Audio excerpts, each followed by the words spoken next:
Muy buenas noches, queridos padres de familia. Nuevamente nos encontramos en una nueva experiencia formativa para compartir estrategias e instrumentos con cada uno de ustedes y sus familias, acompañados siempre de nuestras queridas psicólogas Verónica y Francisca, que están siempre disponibles para el trabajo con cada uno de ustedes.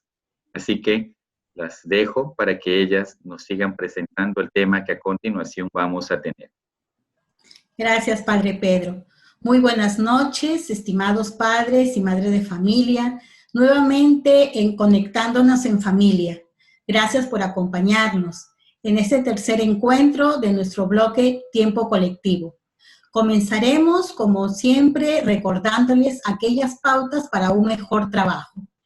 Tenemos que tener presente que no nos vamos a frustrar, a angustiar, si es que nos damos cuenta que nuestro clima familiar presenta algunos problemas o tal vez no es tan saludable. Por lo tanto, seguiremos las siguientes orientaciones. Paqui. Muy bien, gracias Verónica.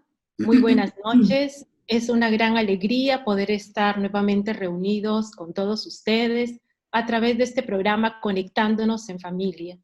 Quiero que sepan que desde aquí lo hacemos con mucho cariño y con mucho afecto para ayudarles, para ayudarnos en esta hermosa tarea de ser mejores personas y también mejores papás.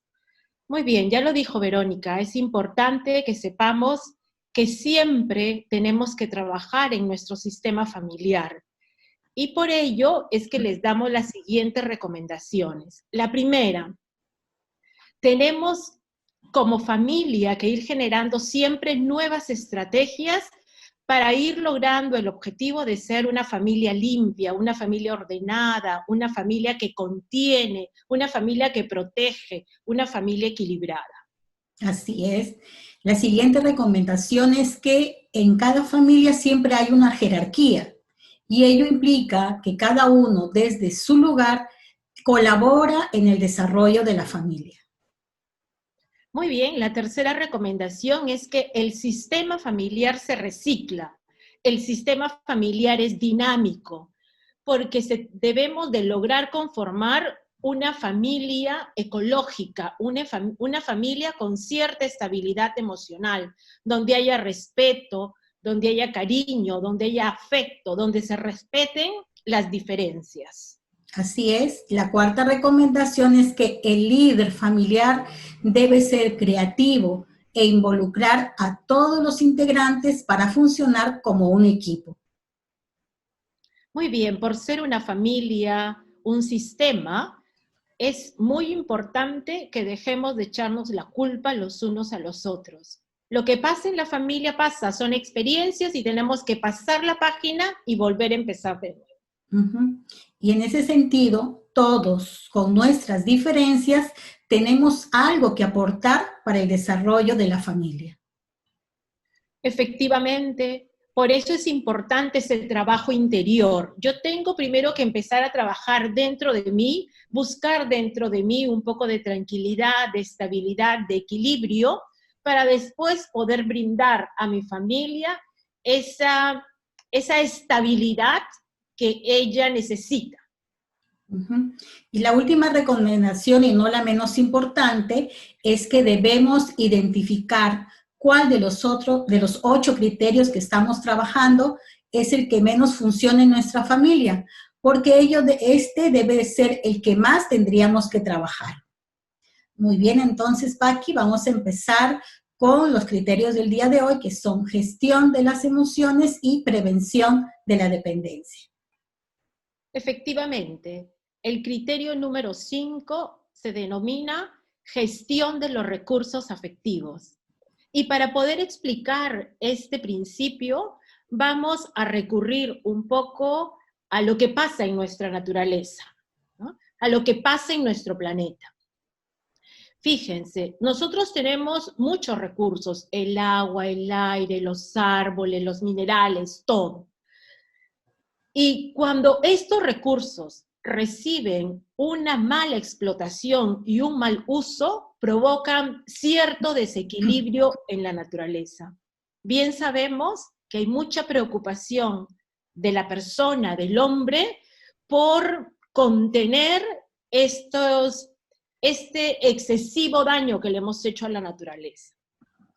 Entonces, así como hay recursos en la naturaleza, también existen en nuestro mundo afectivo una serie de recursos que pueden facilitar la vida de cada una de las personas para una mejor adaptación a nuestro entorno.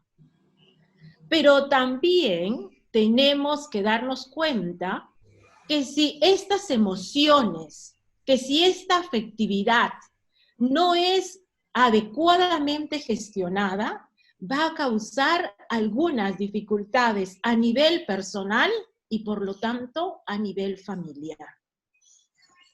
Entonces, nosotros tenemos algunos recursos que son muy importantes: el optimismo, la alegría, la ilusión, la automotivación. Son energías que tenemos que aprender a renovar.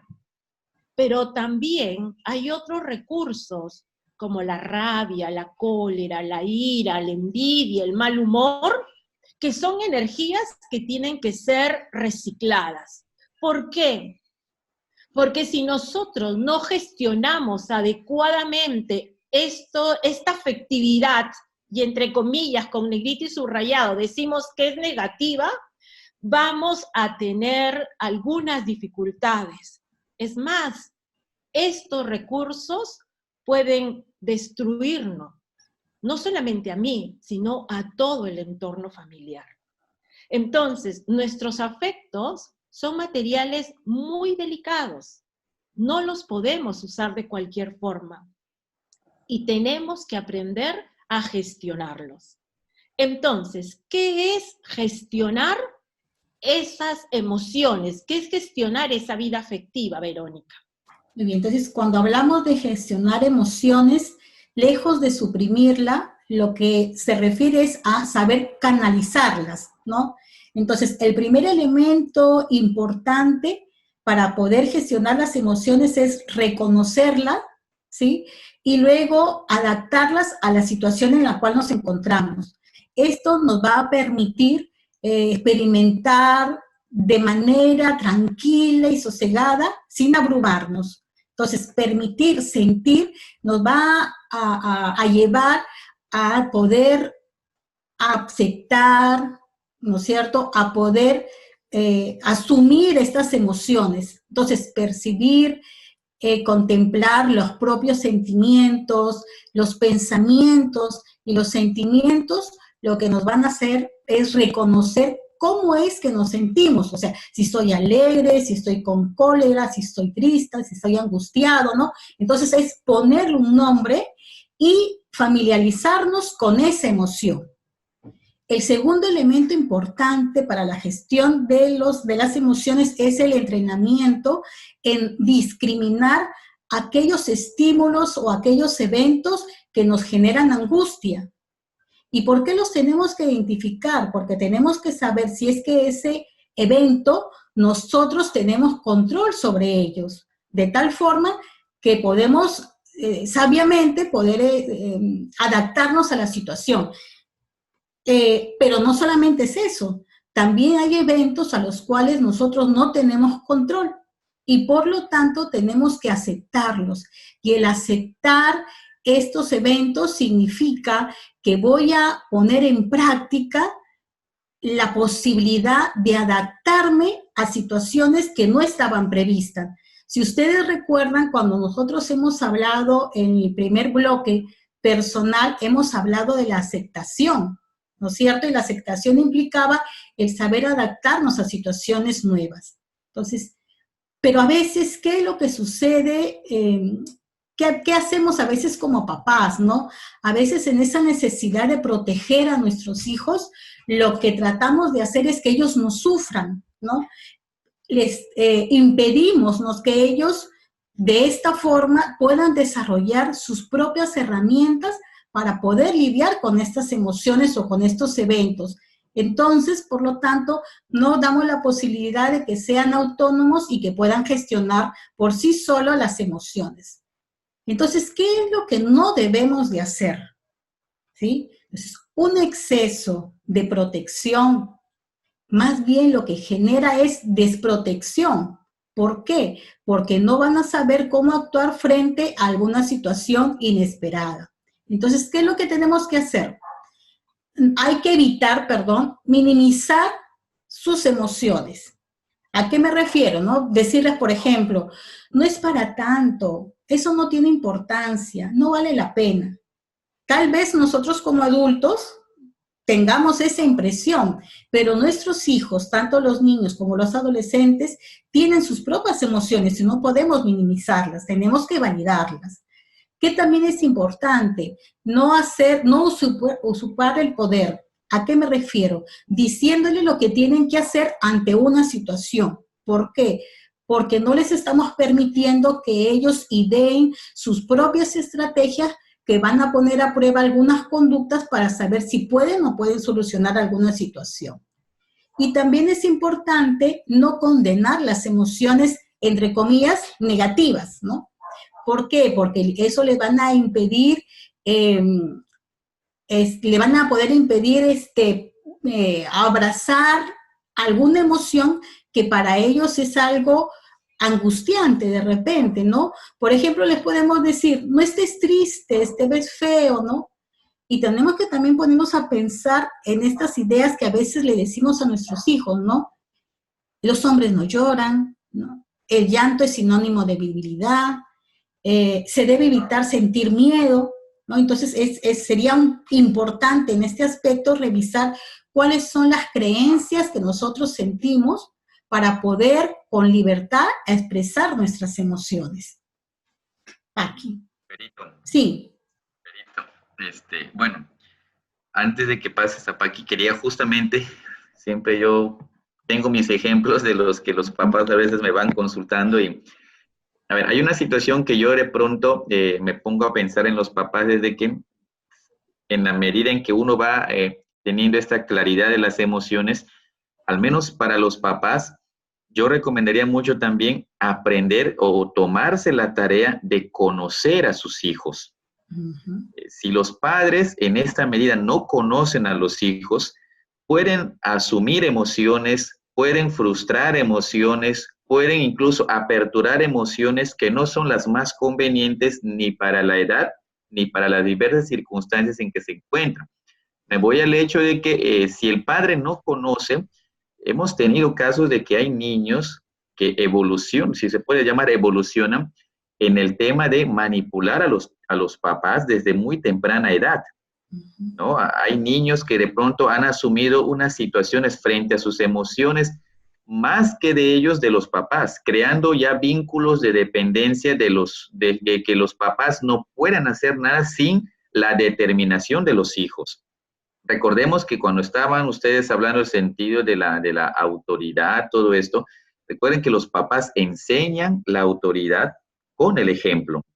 Y la autoridad simplemente es de que los padres sean tan transparentes en sus emociones con los hijos que les permitan a ellos conocer cuáles son, porque puedes tener el extremo de hijos que llegan a conocer o a medir las emociones de los padres, a una madre que le dice que si no me das el juguete o no, si no estoy jugando el play durante estas horas, yo me suicido.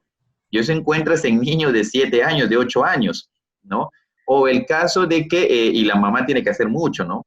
O el caso de que si no me concedes esto, el celular, y yo me mato, yo me pongo triste. Entonces, hay que ver en qué medida, como le digo, es muy importante que los papás conozcan. O el otro tema, de quedarse al otro extremo, de que ya no acompaño a mi hijo y decir, no, él sabe cómo ve, él sabe cómo hacer las cosas, no necesito decirlo, ella está. Entonces, el suponer, no, con los hijos no se puede suponer, no se puede decir, ya sabe, o sea, si nadie le ha enseñado, si nadie le ha promovido estas experiencias de autocontrol, de manifestación de emociones, de hacer práctica esas emociones de una manera clara y veraz y auténtica, los padres caen en muchos errores que más adelante después no saben cómo asumir, no sé.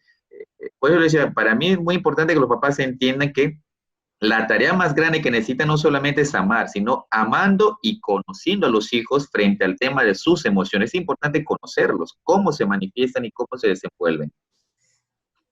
Así es, padre. Y un elemento también importante es que como papás les enseñemos un lenguaje adecuado de las emociones, porque las emociones no es solamente estoy bien, estoy mal, ¿no? Hay otros elementos más que los padres deberían también enseñar. El lenguaje de las emociones es muy rico. Y entonces, justamente a lo que usted dice, si es que los niños manejan un mejor vocabulario emocional, pues van a poder expresarse mejor y los padres pueden saber exactamente si es que el niño los está manipulando o no. ¿No, Paquita? Efectivamente, yo creo que lo que dice el padre Pedro es Esto. muy valioso. Uh-huh. Cuando uno aprende a conocer a los hijos, puede darse cuenta hasta, yo no sé, pero como madres nos pasa, hasta por el caminar de nuestros hijos, sabemos si están bien o si están mal, o nos pasa con las personas más cercanas a nosotros, con nuestros amigos, ¿no? Nosotros sabemos cuando nuestros amigos están agitados, cuando están molestos. Entonces, eso yo creo que es fundamental. Los padres tenemos que aprender a conocer cómo están nuestros hijos. Entonces, por eso es tan importante que sepamos gestionar esos afectos de nuestros hijos. Porque si no lo gestionamos adecuadamente, realmente, o nos agotan o nos destruyen. Entonces, por eso tenemos que enseñar a los hijos, primero nosotros, a medir esos niveles emocionales. ¿Cómo es que digo las cosas? ¿Cómo es que las pido? Entonces, ¿cuáles serían las acciones? Yo tengo que aprender a decirle a mis hijos cómo me siento. De repente un hijo me puede decir, mami, ¿estás molesta? Y yo le digo, no, no estoy molesta. Si hasta mi tono es que estoy molesta. Entonces, ¿por qué no puedo decir, sí, hijo, he tenido un pésimo día, estoy realmente fastidiada? No es contigo, después lo conversamos. Entonces, esto de que para gestionar una emoción es necesario que yo le ponga nombre. No, no sé qué tengo, tienes que saber. Estás molesta, estás con ira, estás con cólera, porque es distinto, ¿no? Entonces, frente a estas emociones que yo experimento, no tengo que aislarme. No, estoy molesto, me voy a mi cuarto. No, estoy molesto, pero aprendo a controlar esa emoción y me quedo sentado en la mesa compartiendo el almuerzo con mis hijos. ¿Qué tengo que hacer? Pensar antes de actuar. Y tomo en cuenta la opinión de los demás. Entonces, estas acciones son importantes y tenemos que empezarlas nosotros como adultos para poder írselas enseñando a todas las otras personas que forman parte del sistema familiar. Muy bien. Ya el padre adelantó el segundo tema. Y el criterio número 6 se llama prevención de las dependencias. ¿Qué es una dependencia? La palabra dependencia significa, tiene raíces latinas que significa la cualidad de que uno está debajo de algo que es mayor. Es estar debajo de un poder mayor. Y el prefijo de implica que algo cuelga. Por ejemplo, un pendiente, un arete pendiente, no puede existir si es que no está en la oreja. O sea, tiene que estar en nuestra oreja para que se pueda lucir, ¿no? Por allí viene. Entonces, hay relaciones familiares con un grado muy alto de dependencia. Y cuando hay dependencia en la familia, tarde o temprano, va a haber una situación tan angustiosa porque lo que va a faltar ahí es libertad. Entonces, cuando hay dependencia, hay apego afectivo.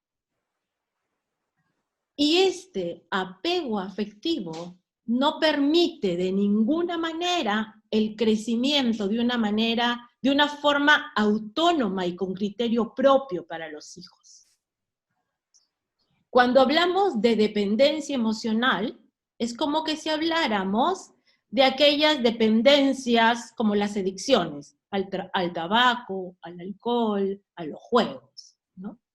Y toda adicción es una dependencia que limita nuestra vida.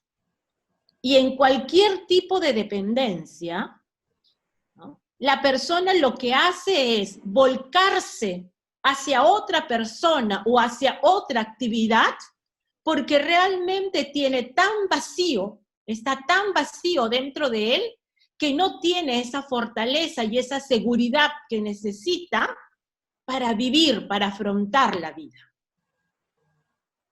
Entonces, los padres tenemos la misión y la tarea tan importante de prevenir esta dependencia, porque la dependencia, al principio somos muy dependientes y la madurez es que esos niveles de dependencia se hagan menores y que los niveles de independencia sean mayores. Entonces, ¿cómo tengo que prevenir la dependencia?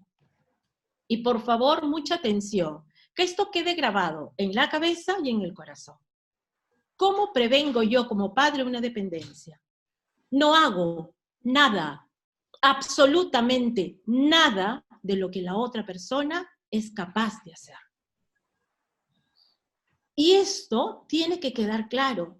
Y no es que no lo hago porque sea un egoísta o porque sea una mala, sino no lo hago porque ella, él, hijo, hija, esposo, pareja, compañero, es capaz de hacerlo.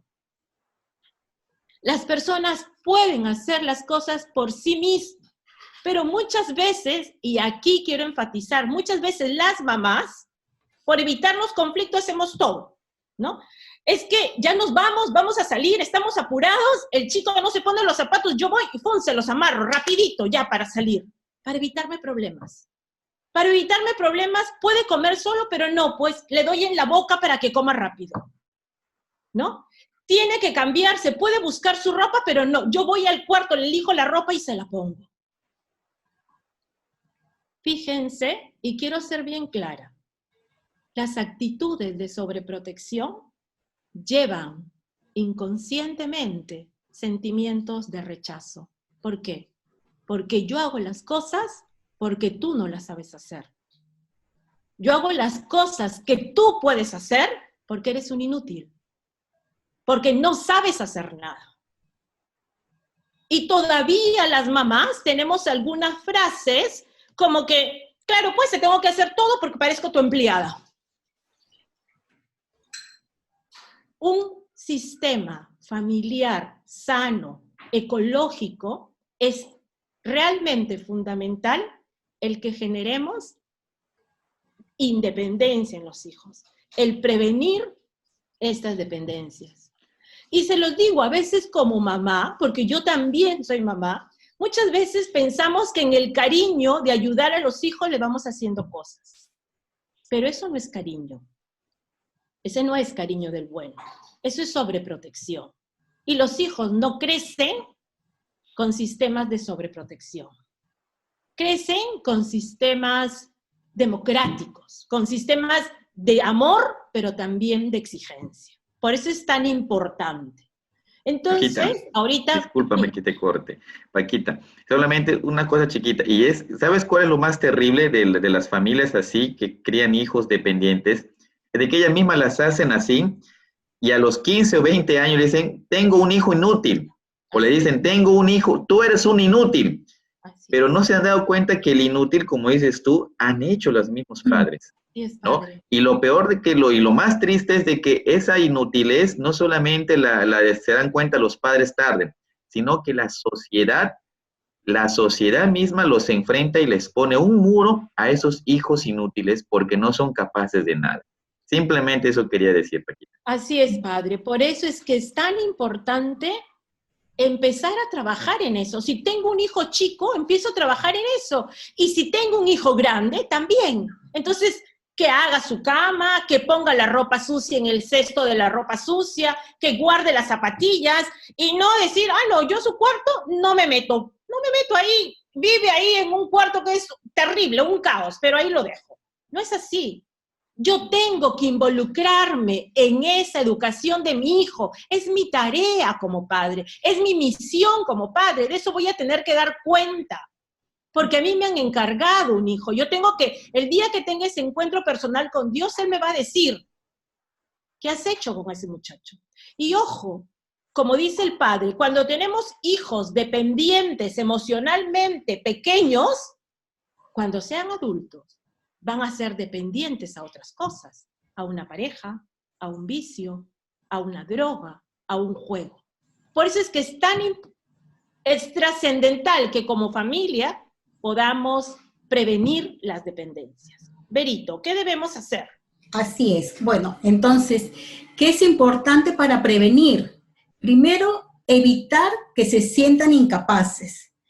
Si es que nosotros intervenimos cuando vemos que ellos se van a equivocar, el mensaje indirecto es como decía Paquita, tú eres un inútil, no eres capaz de hacer las cosas solo, ¿no? Segundo, hay que aprender a tolerar la frustración. Entonces, el permitir que ellos se equivoquen es el único modo de que ellos puedan conseguir retrasarse en el momento de salir al mundo exterior, ¿no es cierto? Entonces, la frustración se va a aprender cada vez que ellos puedan asumir esos errores, esas equivocaciones. Entonces, este es todo un proceso, ¿no? Que poco a poco les va a permitir ser autónomos. Tercero, hay que inculcar una visión positiva del intento. Cuando una persona se siente capaz de hacer algo, ella sola va a hacer todas las acciones que necesita para poder llegar a lograr lo que desea, lo que necesita. Entonces, aquí sería importante que nosotros cambiemos un poco la visión de hablar más bien de potencialidades que de fracasos. Y eso implica, entonces, cambiar término, ¿no? Entonces, ya no decir un fracaso, sino que más bien decimos, vamos avanzando, qué bien, poco a poco vas a ir logrando aquello que quieres, ¿no? ¿Qué más es importante para prevenir la dependencia? Hay que prevenir la dependencia emocional, porque si nosotros lo sobreprotegemos, lo que estamos haciendo es que él no pueda manejarse en situaciones inesperadas, como ya lo habíamos mencionado antes, ¿no es cierto? Entonces, esta dependencia emocional, como bien lo había dicho el padre, va a generar que en la vida adulta tengamos ese tipo de relaciones, ¿no? De dependencia, y por lo tanto, hacia los padres, hacia las parejas, y también que aparezca la ansiedad. Y un quinto elemento importante para prevenir la dependencia es el desarrollo de la flexibilidad ante los imprevistos, ¿no? Cuando se equivocan, lo que logramos hacer, comprender al hijo, es que existen otras posibilidades de hacer las cosas, ¿no? Y entonces, ¿qué es lo que va a lograr el niño? Que cuando se encuentre frente a una situación con la cual él no contaba, tiene la posibilidad de hacer las cosas de una forma diferente. Y recuerden también que en el tiempo personal hablamos de la importancia de la flexibilidad ante los imprevistos. Entonces, en este aspecto de prevenir la dependencia, nosotros tenemos que recordar que los apegos excesivos generan dependencia, ¿sí? Debemos observar que hay cosas que el otro puede hacer, ¿sí? Que el otro puede hacer y que de repente al hacerlo se va a equivocar. Y la equivocación no la podemos censurar porque si no lo estamos limitando. También es importante considerar de que hay cosas que el otro puede hacer y que ya no necesito hacerlas. Y no es un egoísmo, sino que eso le va a permitir ir desarrollándose e ir independizándose. Entonces, ¿qué acciones tal vez podríamos hacer, no? De repente hacer una lista de esas cosas que yo estoy haciendo por ellos, pero que realmente ellos ya la pueden hacer, ¿no? Obviamente que para esto tengo que tener en cuenta la edad y la capacidad, si no podría convertirme en una persona egoísta. ¿Qué también puedo hacer? Que tenemos que prepararlos para el futuro. Y prepararlos para el futuro es permitirles que se equivoquen y que asuman también esas equivocaciones. Y obviamente también, como hemos dicho, no cuestionar los errores, porque lo que va a permitir es la probabilidad o la posibilidad de poder hacer las cosas de una manera diferente. Paquita. Así es, y solamente para terminar de cerrar este criterio, es que si nos damos cuenta que este de prevenir la dependencia, o sea, que mi ambiente, que mi sistema familiar genera mucha dependencia, yo tengo que empezar a trabajar. Y este trabajo es gradual. No quiere decir, ay, ahorita yo no hago nada por ti. No, poco a poco. Generemos una estrategia, generemos que poco a poco eso yo vaya soltando a esa persona, para que esa persona vaya aprendiendo. Porque yo he tenido o hemos tenido en casa prácticas parentales muy permisivas, muy sobreprotectoras. Entonces, tenemos que ir cambiando poco a poco el sistema. Y siempre, ya lo hemos dicho anteriormente, los sistemas familiares se reciclan. La vida familiar siempre puede cambiar.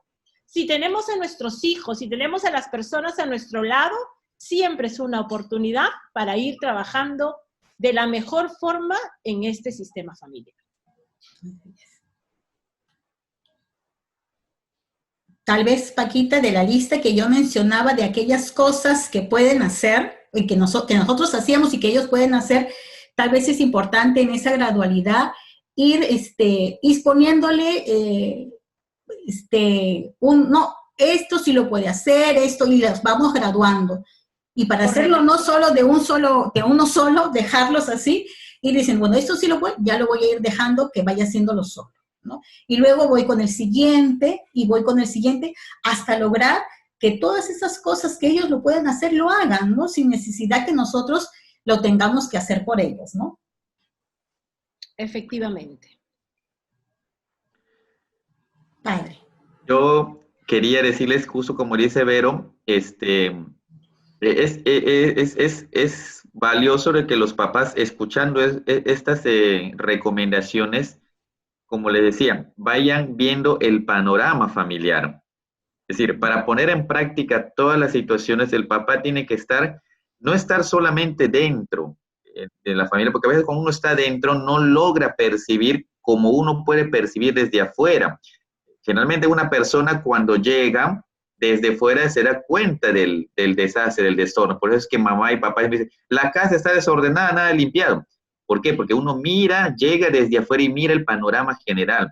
Cuando uno muchas veces está metido en sí mismo, y eso pasa con los papás están metidos en sus problemas, en sus conflictos, en sus propias experiencias que nunca han resuelto por diversas circunstancias que ellos también han sido parte de una familia. Cuando los papás se van ensimismando mucho y quieren desde esa forma resolver el problema familiar, es un caos. Es un caos porque no vas a resolver un problema con tantos problemas. Entonces, lo mejor es salirse un poco, mirar la situación y escuchar estas recomendaciones, ver a dónde tener que reforzar más, porque tampoco va a ser todo, las familias son distintas. O sea, uno da las pautas, pero es en la medida en que el papá tiene que salir y mirar dónde está el punto más frágil y vulnerable de la situación. El tema de la dependencia, el tema de las emociones. Por eso uno conoce más a los hijos cuando no solamente entra en el corazón, sino que desde afuera de lo que él manifiesta de su corazón, va dándose cuenta reiteradamente en dónde está el punto vulnerable. Y eso es importante para los papás. Las recomendaciones que estamos dando, que las psicólogas están dando, no es para ponerlos así al pie de la letra, sino es para justamente, porque las familias son distintas, pero sí para darnos cuenta, esto me sirve, esto afianzo más, esto voy a fortalecer menos, esto más. Entonces, es importante que tengan una buena óptica de dónde realmente quieren trabajar más y algunos con más urgencia, ¿no? Hay que tener en cuenta que hay temas que son más urgentes y que tienen que tomar las riendas y el control de la situación. Bien, entonces, ahora vamos a escuchar la oración con el Padre Pedro.